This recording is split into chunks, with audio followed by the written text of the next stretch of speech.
Hey guys, doing a video on adding coral to my 60-gallon breeder build here. I'm going to go through the first 10 weeks of the tank's existence and talk you through what I added to the tank.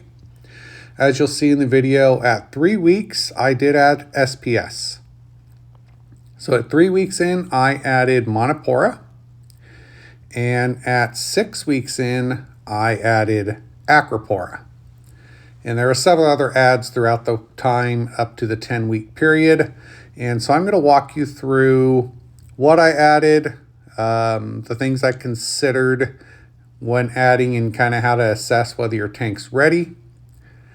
I do want to add a note that unless you are confident in your system's ability, I always recommend adding a tester coral.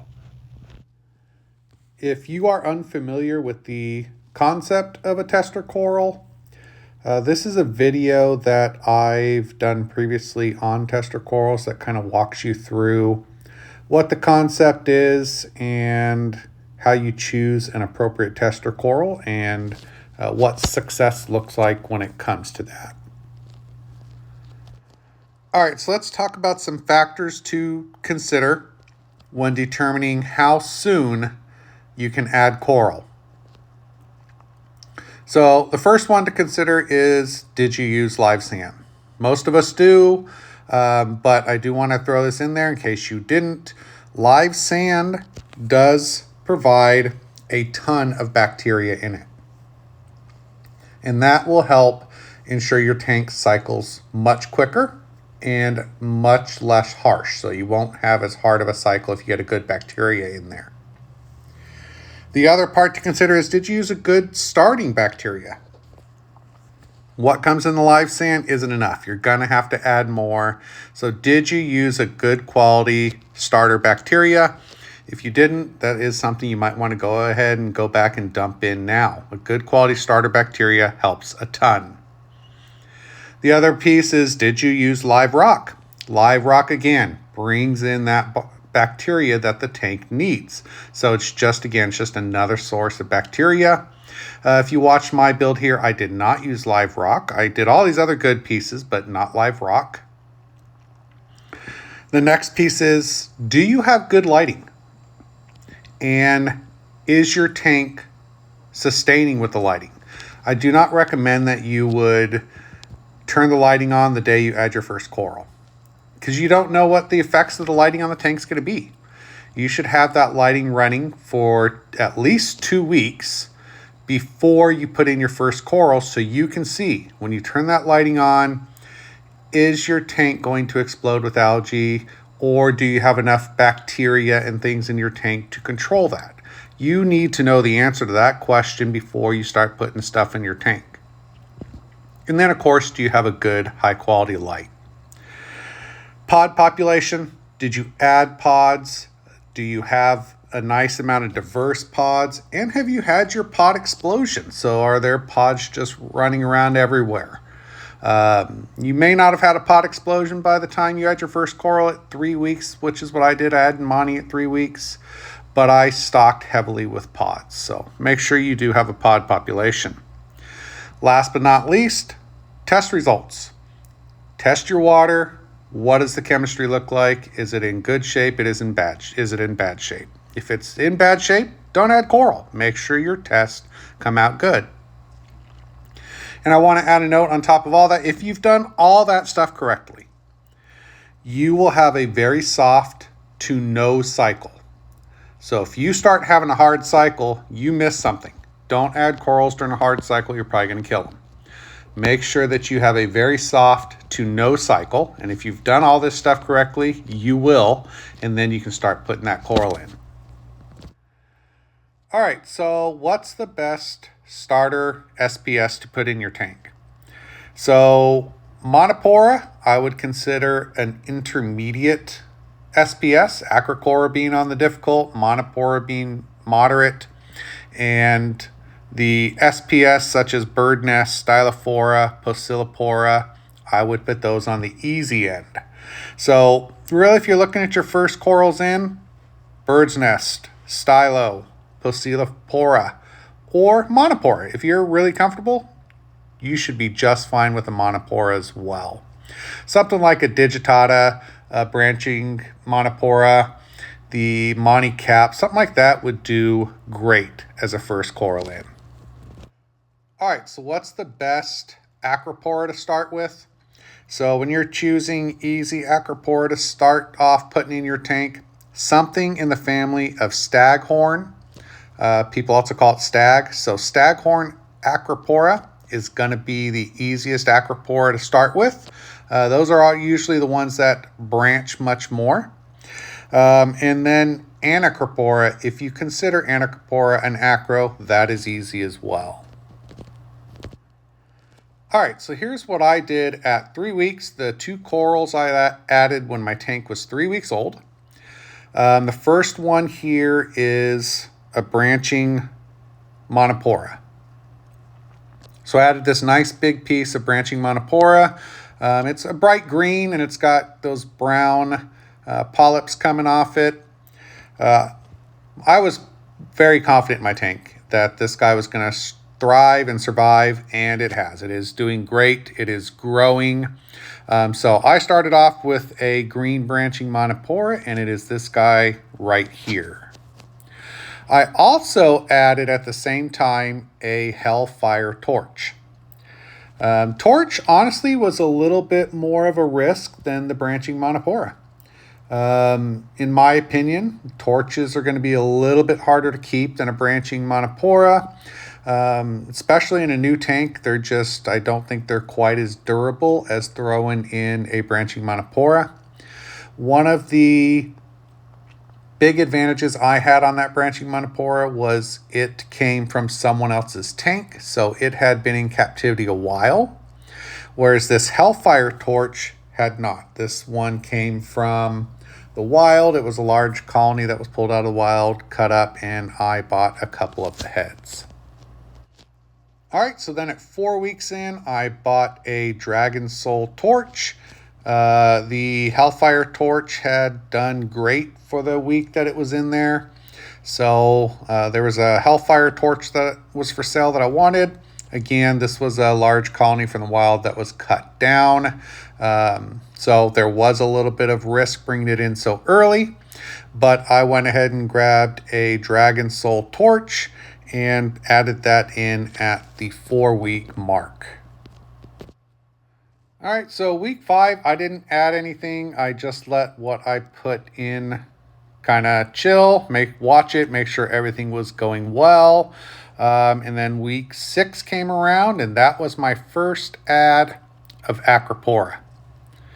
So week 6, I added 2 Acroporas that are in the Staghorn family. The first one is this here. It is a PC Rainbow. So I added this small colony of PC Rainbow. You can see it's a nice little chunk there. It's got great coloration. It's kind of got those dark pinks, some light pinks. You can see green and orange down at the base. Very nice, very colorful piece. In addition to the PC Rainbow, I added a small frag of Green Slimer. Green Slimer, I mean, this is that traditional, very hard to kill, very hardy Staghorn SPS, so great one to add in the beginning. Week 8. So week 8, I added a WWC yellow tip Acropora. I also added a red branching Montipora. I added some Rasta zoanthids, and I added some red speckled zoanthids. So this here is the WWC yellow tip Acropora. You see it's a big colony. Again, this came from someone else's tank. It does have some coloring up to do, and it was shaded underneath a Monti cap and lost a little bit of its color. So we're going to color it up in this tank and get it looking vibrant again. The person that had it just didn't want to get rid of their cap. This guy was underneath. It was a big colony, so they decided to pull out the whole colony and get rid of the entire thing. So I got this large colony at a pretty good deal. A little bit of coloring up to do. You can see the tips aren't quite yellow right now. I did get them to yellow up in about 2 weeks. So the tips are looking nice and yellow now. And we will see that in a future video. If you watch any of my shorts, I do have a short that shows this guy with the tips all yellowed up as well. And of course, Acroporas are one of those corals that look very different under very different lighting conditions. This is what the yellow tip looks like under my full daylight when it's got a few Coral Plus bulbs pumping on it. Very different look.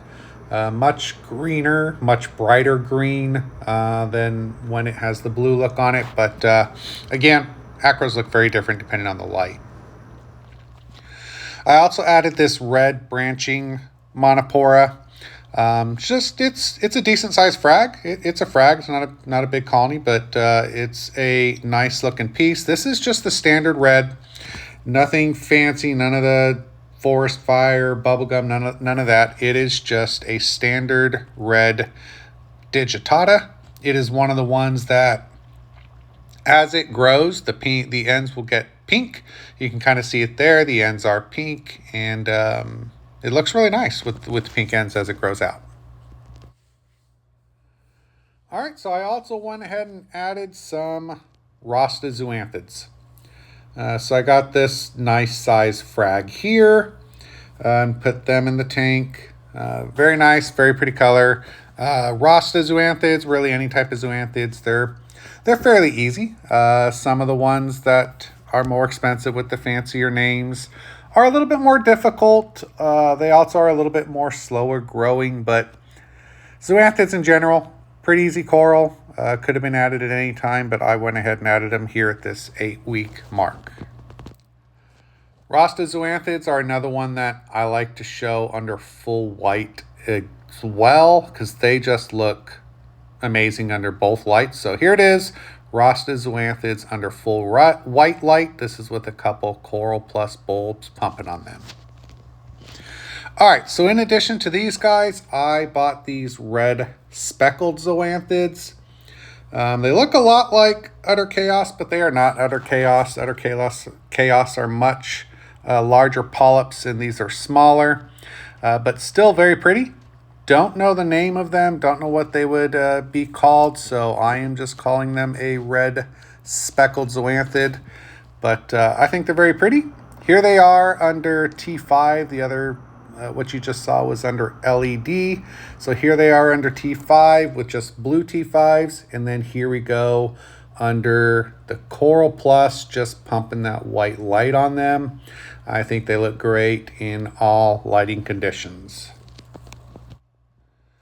All right, so week nine actually found somebody breaking down their tank. So I was able to pick up some pretty good sized pieces. This here is a red Setosa Montipora. They do encrust and they do branch. I took a large branching piece from his colony. Of course, it will also encrust down around the base, but the piece I took was just a huge branching section, so it will be doing that encrusting in my tank. Very nice piece, very pretty, very big. Always great to get something like this from another tank. Just the life ability, the durability when they are grown in captivity is much better than when they are brought in from the wild. All right, during that same tank breakdown, I was also able to pick up a ton of this bicolor green hammer. It has purple polyps and green polyps, or purple tips and green tips mixed in on the same heads on some of them. Some of them are just separate heads, separate colors. So nice mix. You can kind of see it there up in the top right. Nice mix of color. Very happy with it. I got 76 heads. And then this gold hammer, I got 37 heads of gold hammer, also from a tank breakdown. You can see the pictures that you were just seeing was first put in the tank where the heads were kind of small. And now that it's been in the tank a little bit, there's that bicolor that you can see. Now that it's been in the tank a little bit, the heads are filling up, looking much nicer. So obviously I sold off a bunch of this green hammer because I didn't have room in my tank for all of it. But I did keep a nice colony for myself. I fragged a little bit of that gold hammer there as well, and then kept the majority of that for myself as well. So always a great option when you can buy from a tank breakdown. I was able to actually sell enough of that gold hammer, the green hammer, the Setosa, and the bubble coral that you're going to see here in a minute, and the scrambled egg zoas that you're going to see in a minute, all ended up being free because I made enough money back from what I spent. All right, so week 10. Week 10, I added a Bill Murray Acropora. I added a grafted Montipora cap. I added a green bubble coral. I went back to the person's house that was breaking down their tank and grabbed their green bubble. And I grabbed some scrambled eggs that was there as well. So this here is the Bill Murray Acropora. Got this one at the LFS. It didn't come from another tank. Decent size frag. I would consider this a large frag, so definitely several points coming off it. Definitely a good size as compared to a bunch of the little 1-inch pieces that people tend to get at their LFS. When I was at the LFS, I also picked up this guy. It is a grafted Montipora cap. As you can see, it's got the red, it's got the green. This particular Montipora cap, as you can see, it is also branching up. It has some pylons growing up off it. It is reaching up, it is branching. You don't usually see that, so I thought this was a very interesting, unique piece. So I went ahead and grabbed it. I love Monti Cap. It's one of my favorite corals. I like the big plating of it and having a nice grafted piece. A lot of times you get the grafted piece that just have a little bit of green or a little bit of red and mostly just the majority of the other color. This one is very well mixed, as you can see. It is just marbled all in there. So looking forward to see how this one grows and what it ends up looking like when it gets much bigger. And here's a quick top-down view so you can see all the beautiful marbling this piece has. All those two colors are just really mixed together. There's not just that one stripe of the other color. This piece has got a really good marbling to it.